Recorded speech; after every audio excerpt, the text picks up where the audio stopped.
नमस्कार, नमस्ते, आदाब, सत श्री अकाल, सलाम वालेकुम, खुलुमबाय।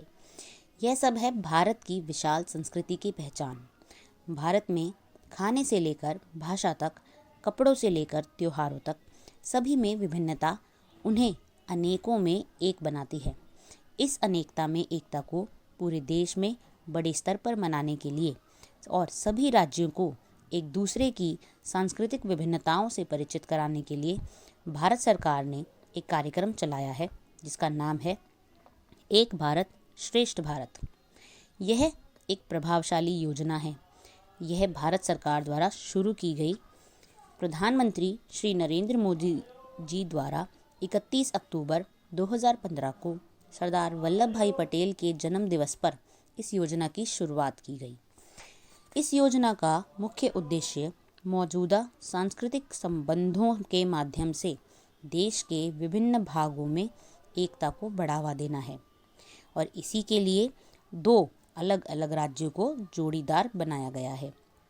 इसी कार्यक्रम के अंतर्गत हमारी दिल्ली को इस वर्ष सिक्किम राज्य के साथ जोड़ा गया है।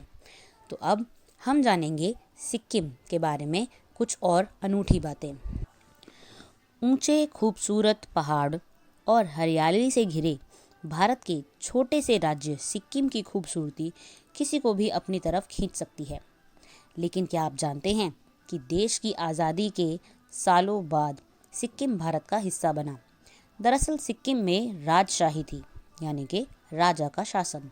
1890 में यह ब्रिटिश राज में भारत की एक रियासत बना और 16 मई 1975 में जनमत संग्रह के बाद सिक्किम को भारत के 22वें राज्य के रूप में मान्यता प्राप्त हुई। तभी से 16 मई को सिक्किम दिवस के रूप में मनाया जाता है।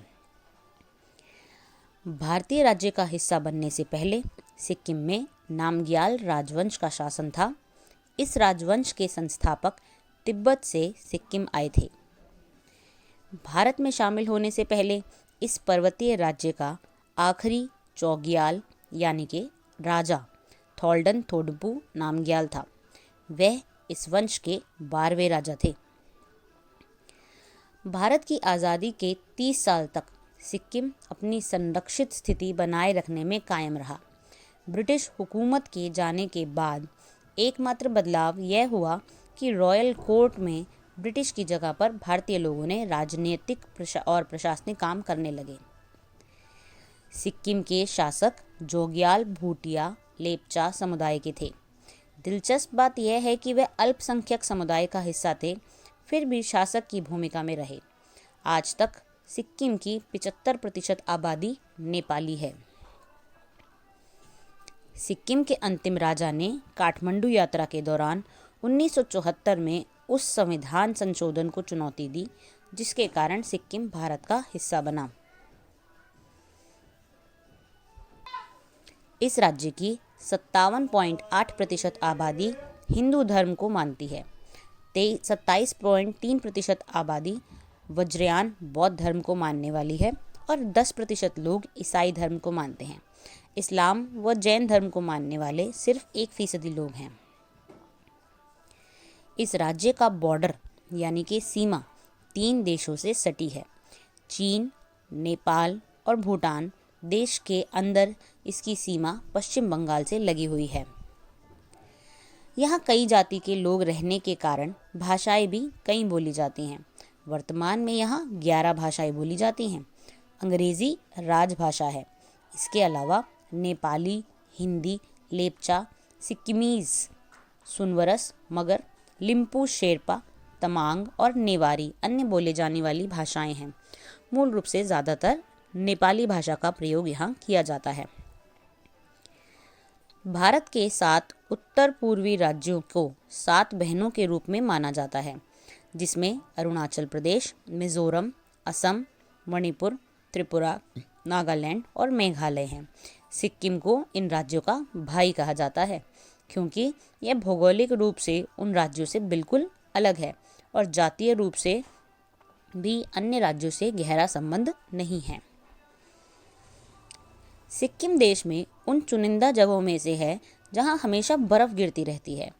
आप अगर बर्फबारी का आनंद लेना चाहते हैं तो छुट्टियों में सिक्किम घूम आइए। हर राज्य की तरह सिक्किम के भी कुछ प्रतीक या चिन्ह हैं। रोडोड्रैगन यहाँ का मुख्य पेड़ है और रेड पांडा को यहाँ राजकीय पशु माना जाता है। यहाँ की खास वनस्पतियों की रक्षा भी की जाती है। सिक्किम शब्द दो लिम्बू शब्दों सु नया और खियाम महल या घर से मिलकर बना है। यानी कि सिक्किम शब्द का अर्थ है नया घर या महल। तिब्बती भाषा में सिक्किम को चावल की घाटी भी कहा जाता है। जैसा कि बताया गया, सिक्किम भारत का एकमात्र ऐसा राज्य है जहाँ के स्थानीय लोग अलग अलग देशों के मूल निवासी हैं। जी हाँ, सिक्किम में रहने वाले अधिकतर लोग नेपाली मूल के हैं। सिक्किम में हर साल मार्च से मई महीने के बीच में अंतर्राष्ट्रीय पुष्प महोत्सव का आयोजन किया जाता है। इस छोटे से राज्य में 600 से ज़्यादा तरह के फूल मिलते हैं, जो कि 240 तरह के पेड़ पौधों। सिक्किम के प्राकृतिक रूप से भारत की सबसे समृद्ध राज्यों में से एक है। सिक्किम को पक्षियों के लिए स्वर्ग कहा जाता है। सिक्किम में पक्षियों की 552 प्रजातियां मिलती हैं, जो कीट पतंगों की 690 प्रजातियां मिलती हैं। वहीं हिमालयन गिद्ध अपने अनोखी पहचान बनाए रखते हैं। भूमचू सिक्किम का पवित्र जल है, जिससे लोगों को पवित्र किया जाता है। ताशीदिंग बौद्ध मठ में भूमचू द्वारा लोगों को पवित्र किया जाता है। यह यहाँ की पुरानी परंपरा है। थंका पेंटिंग सिक्किम की स्थानीय कला है, जो बौद्ध संस्कृति से जुड़ी हुई है। इसमें बुराइयों पर अच्छाई की जीत को दर्शाया गया है। बाबा हरभजन सिंह का मंदिर।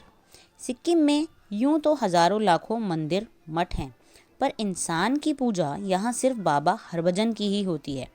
बाबा हरभजन को नाथुला के हीरो के नाम से जाना जाता है, जिन्होंने अपनी जान की बाजी लगाकर चीनियों को रोके रखा और काफ़ी सैनिकों की जान बचाई। सिद्धेश्वर धाम नामची के नज़दीक सोलोफोक पहाड़ी पर भगवान शिव की 108 फीट लंबी प्रतिमा है। यह मंदिर सिक्किम के प्रमुख पर्यटन केंद्रों में से है। सिक्किम का यह मंदिर भगवान शिव के 12 ज्योतिर्लिंगों में से एक माना जाता है। धार्मिक स्थलों का मंत्रालय। सिक्किम भारत का इकलौता ऐसा राज्य है जहाँ पर मंदिर, मस्जिद, चर्च और गुरुद्वारों की देखभाल के लिए एक अलग ही मंत्रालय बनाया गया है। लगभग 200 धार्मिक स्थलों के रखरखाव का जिम्मा इसी मंत्रालय का है। सिक्किम भारत का दूसरा सबसे छोटा राज्य है, जिसकी राजधानी है गंगटोक और वही यहाँ का सबसे बड़ा शहर भी है। सिक्किम के वर्तमान मुख्यमंत्री हैं श्री प्रेम सिंह तमांग। सिक्किम भारत के सबसे खूबसूरत राज्यों में से एक है। यह पहाड़ों और वादियों से घिरा हुआ राज्य है। यहाँ दुनिया की तीसरी सबसे ऊंची पर्वत चोटी कंचनजंगा है। दशहरा और दिवाली के अलावा यहाँ पर मूल रूप से लोसांग और भूमचू आदि उत्सव मनाए जाते हैं। रंगों से भरा हुआ है सिक्किम, और इस सिक्किम को आप और जान सकते हैं। खाने की बात करें तो सेल रोटी, शाह फले और थुपका मोमोज यहाँ के फेवरेट फूड्स में आते हैं। इसके अलावा चावल यहाँ पर दाल रोटी बहुतायत खाया जाता है। रंगों से भरे इस सिक्किम के बारे में हमने आपको बहुत कुछ बताया है, और अब उम्मीद करते हैं कि आप और ज़्यादा जानकारी इकट्ठा करके हमारे साथ शेयर करेंगे। तो इस प्रोग्राम के तहत एक भारत श्रेष्ठ भारत में दिल्ली सिक्किम के बारे में और ज़्यादा जान जाएगी। हम सब मिलकर एक भारत श्रेष्ठ भारत के सपने को पूरा करेंगे। धन्यवाद।